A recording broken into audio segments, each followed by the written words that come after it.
Hello and welcome to Straight Talk. I'm Laurel Porter. Climate change has been called the defining issue of our time, and it has galvanized young people around the world who want political leaders to take urgent action to reduce global dependence on fossil fuels that produce greenhouse gases. On the last Friday of September, young people around the globe rallied in the streets, following the call of Swedish activist Greta Thunberg. It was the first big in-person climate rally since the pandemic began. People are ready for change. We want change. We demand change. And we are the change. And in Oregon, students walked out of class and marched to the convention center across the Steel Bridge to Portland City Hall to get the attention of local transportation leaders and lawmakers. Grant High School sophomore Ada Crandall helped organize the youth climate strike. So if you're an adult at home watching this, if you see all of these youth in the streets, I don't want you to just tell us that you're inspired. I want you to take action, and I want you to join us. At 15 years old, Ada has been called Oregon's Greta Thunberg. She and many others, including 23-year-old Cassie Wilson, are part of the Sunrise Movement PDX, empowering youth to have a voice and take leadership in the climate movement. And I am pleased to welcome my guests, Ada Crandall and Cassie Wilson. Welcome to Straight Talk. It's great to have you both here. Thank you for having us. Thank you so much for having us. Well, the pandemic caused youth around the world to push pause for a while on in-person rallies. What was it like for you both to be back out on the streets on that last Friday in September and taking your call for action to City Hall? Ada? Yeah, it was so incredible being back out in the streets with all of those people again. Climate organizing definitely wasn't on pause during the pandemic. There was still a lot of work happening, even if it was less public facing. I really feel like our movement is going to come out of this pandemic stronger because we've had so much time to sort of strategize and educate ourselves and go to trainings. But yeah, organizing online for the last year and a half, I think in a lot of ways has felt really isolating.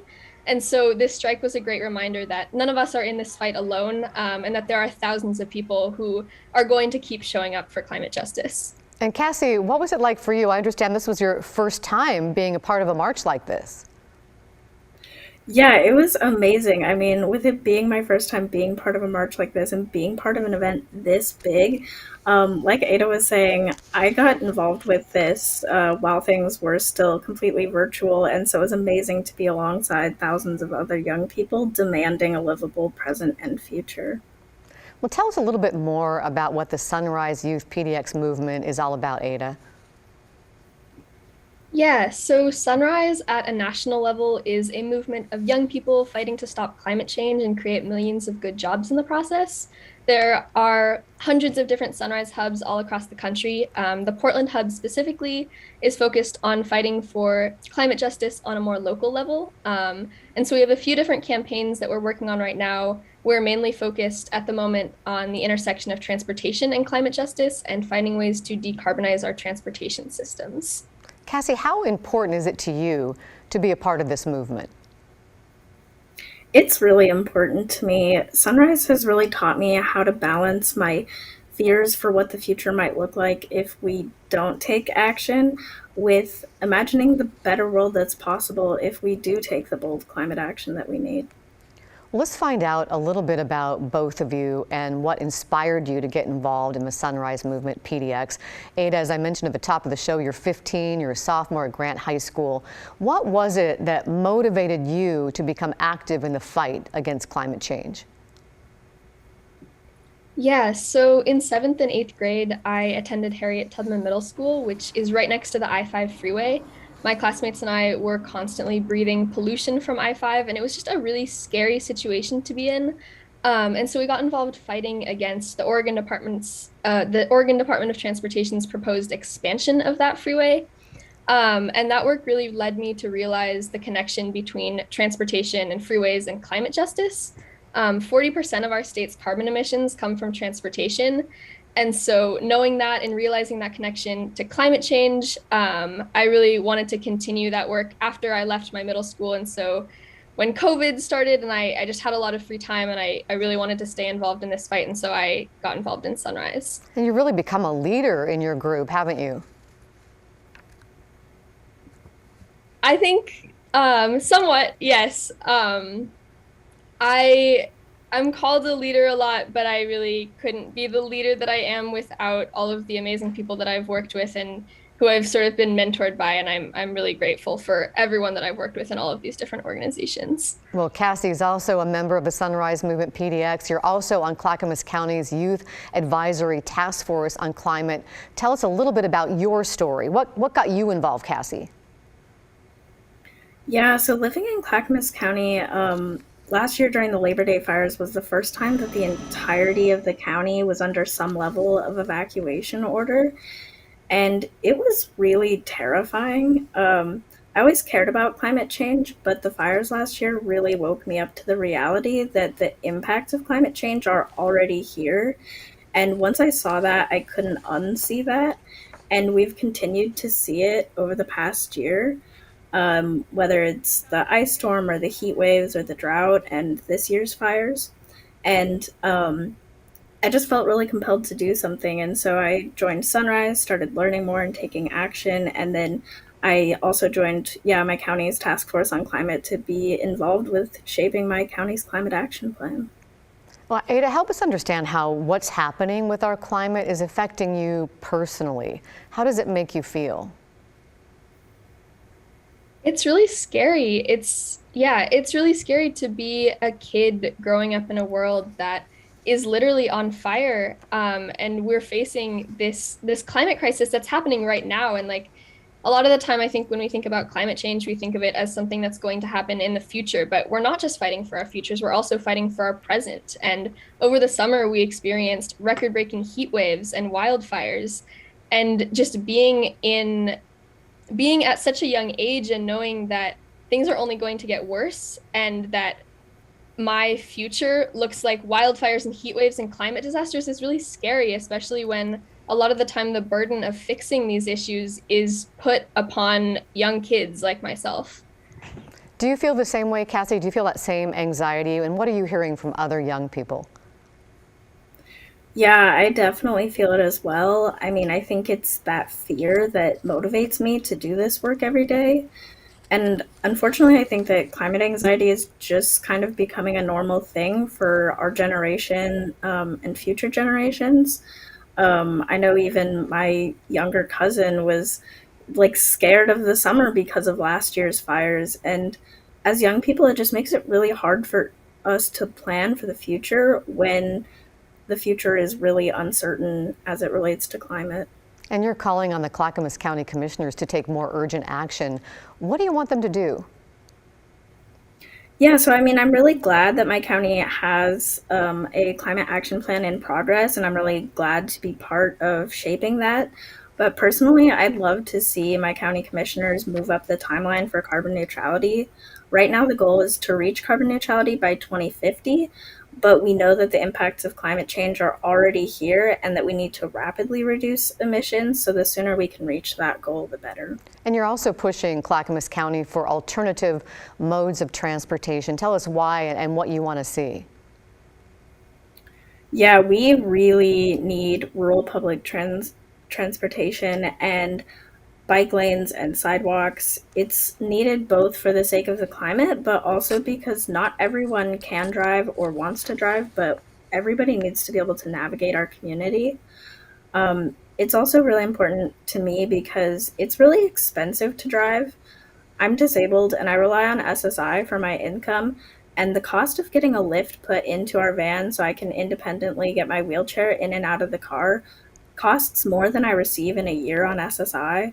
And on top of that, there's gas, insurance, and maintenance. I just think a lot of my everyday problems and stress would be solved by being able to just hop on a bus to get where I need to go. Ada, you were a big supporter of Governor Brown in the last election. You were even on stage behind her during her victory speech in 2018. What were you hoping she would do as governor when it comes to climate change?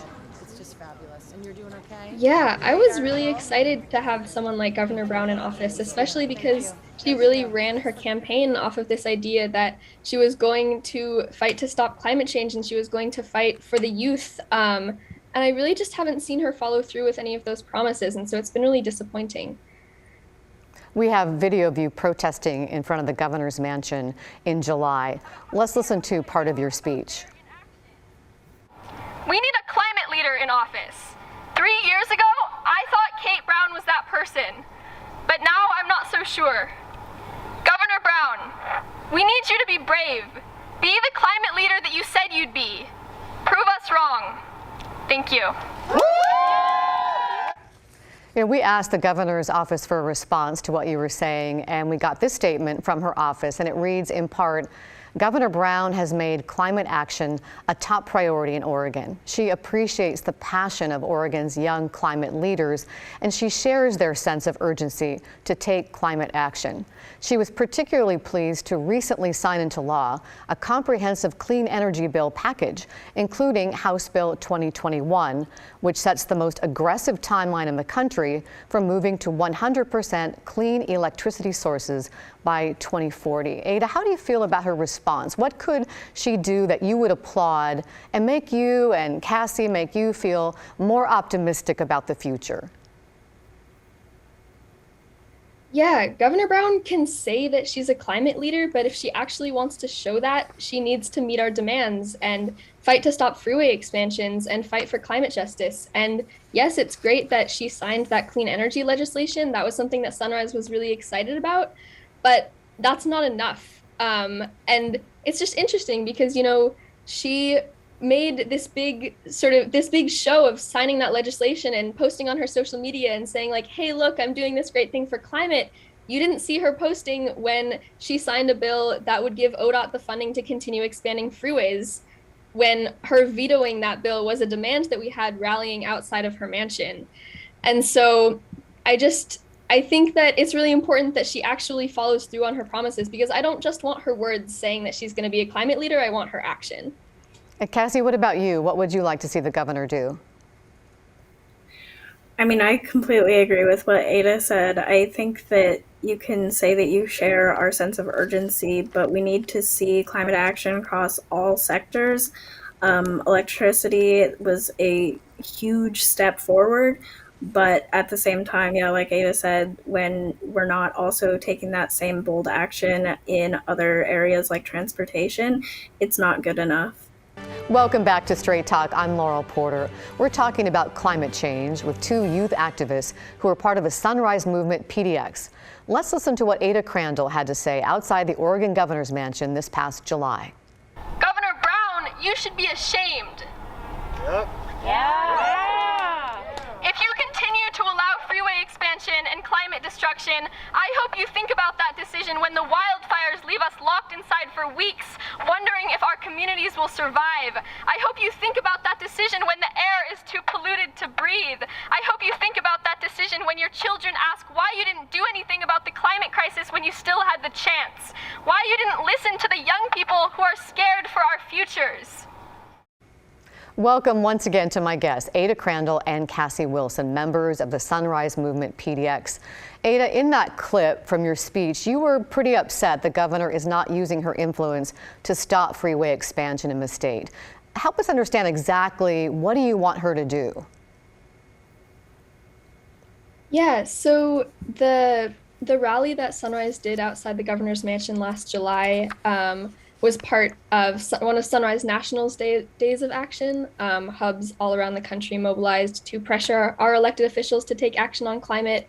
And so that specific rally that Sunrise PDX did was centered around pressuring Governor Brown to meet the demands of our Youth versus ODOT campaign, which is a series of biweekly strikes outside the Oregon Department of Transportation headquarters, which includes a series of demands relating to transportation justice and climate justice that are for ODOT and also for Governor Brown. And so asking her to stop prioritizing freeway expansion and really take urgent climate action and pressure ODOT to do those things as well. And what about the Rose Quarter project? That's something that you've been opposed to as it stands now. Tell us about that. Yeah, so one of the demands of the Youth versus ODOT campaign is a full environmental impact statement on the Rose Quarter Freeway expansion, which is right in the backyard of Harriet Tubman Middle School. ODOT did an environmental assessment, which sounds very similar, but it's actually a much shorter, cheaper version of an environmental impact statement, and it doesn't really give the full picture of what the impact of the project would be. And so we really want Governor Brown to demand that ODOT conduct that environmental study. So let's take a look at what the I-5 Rose Quarter project is all about. The I-5 Rose Quarter Improvement Project is located between I-84 and I-405, where 3 interstates meet. Now, ODOT says it's the only 2-lane section of I-5 in an urban area between Canada and Mexico, and it's the top traffic bottleneck in Oregon and 28th worst bottleneck in the nation. The project would add auxiliary lanes and shoulders along I-5, ODOT says, to reduce weaving and merging to improve safety. It would include highway covers over I-5 to reconnect the historically black neighborhood of Albina that was destroyed by the construction of I-5. Cassie, Ada mentioned this, that you and your group have a list of demands. Can you tell us more about some of your demands? Yeah, so the first demand was, as Ada said, a full environmental impact statement on the Rose Quarter Freeway expansion.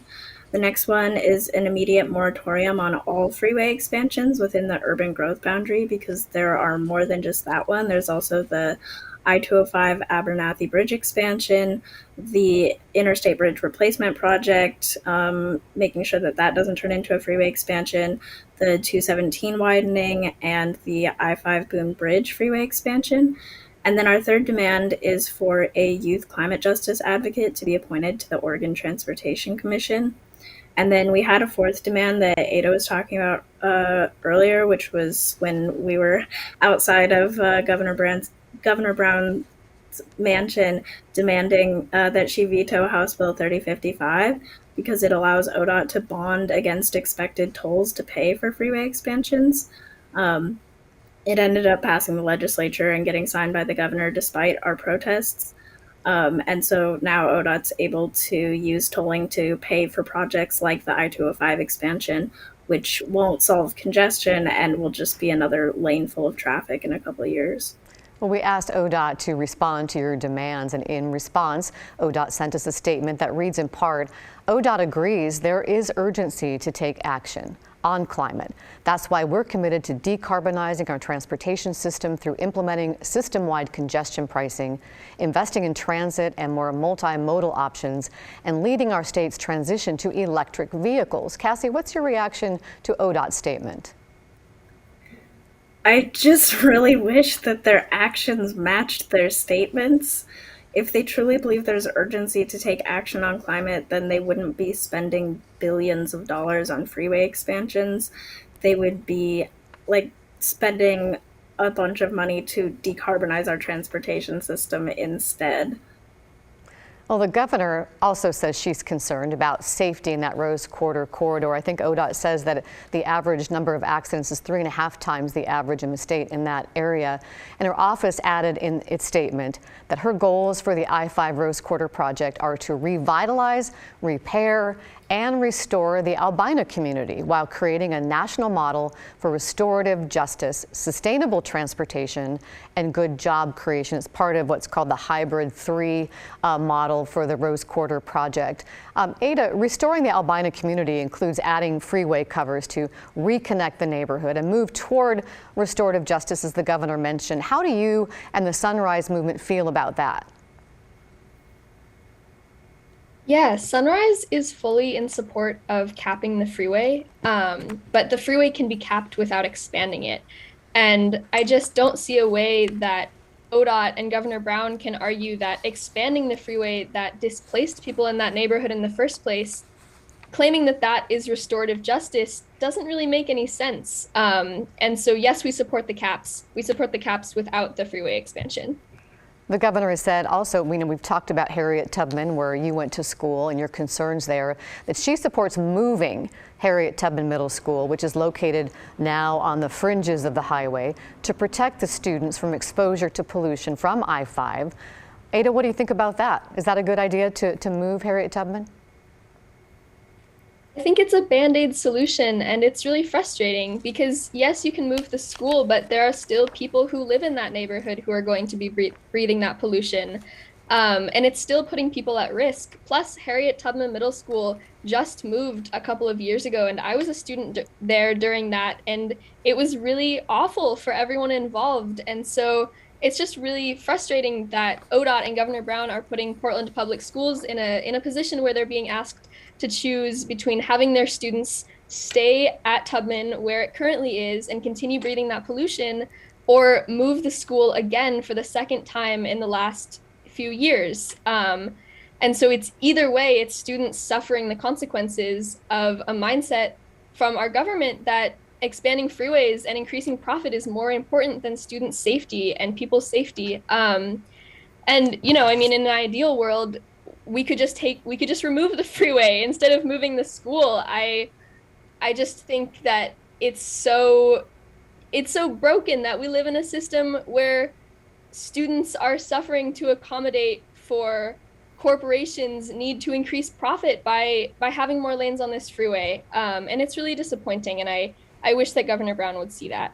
And I wanted to ask you too, Ada, the city of Portland has set a goal of cutting carbon emissions in half by 2030. We talked with Cassie about Clackamas County, and they want to reach net zero emissions by 2050. City officials say they're already behind schedule on that. How do you feel about the city's goals and its progress? I think that the city really needs to wake up and act with the urgency that we need. It's especially frustrating for Portland as a city that I feel really is positioned to be a leader on taking climate action. And the fact that we're behind on that is so disappointing, because we really could be setting an example for other cities on how to fight for climate justice, and our leaders are choosing not to do that.